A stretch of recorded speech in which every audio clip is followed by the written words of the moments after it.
Hi, welcome back to my channel. This is Radhika.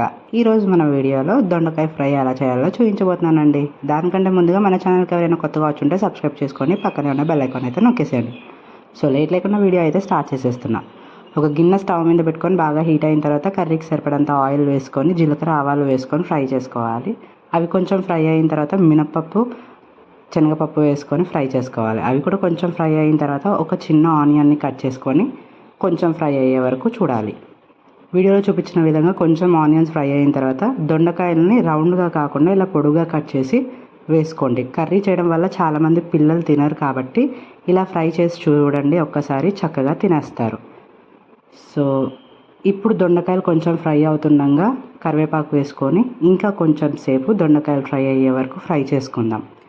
ఇది fry కాబట్టి మనం వాటర్ యాడ్ చేయము, టమాటో యాడ్ చేయము కాబట్టి దొండకాయలు ఆయిల్లోనే బాగా ఫ్రై అవ్వాలండి. లేదు అని అంటే పచ్చి పచ్చిగా ఉంటాయి. సో వీడియోలో చూపించిన విధంగా ఫ్రై అవుతే సరిపోతుంది దొండకాయలు. ఇప్పుడు దీంట్లోకి కొంచెం పల్లీలు వేసుకొని పల్లీలు కూడా ఫ్రై అయ్యే వరకు ఫ్రై చేసుకుందాం.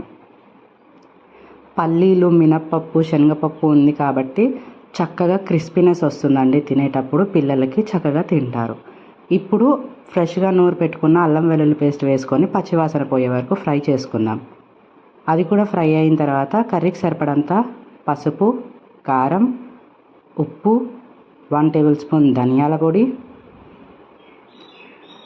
వేసుకొని బాగా కారం ఫ్రై అయ్యేంత వరకు ఫ్రై చేసుకుంటే సరిపోతుందండి. లాస్ట్గా కొత్తిమీరతోటి గార్నిష్ చేసుకుంటే ఎంతో టేస్టీ అయిన దొండకాయ ఫ్రై అనేది రెడీ అయిపోతుంది.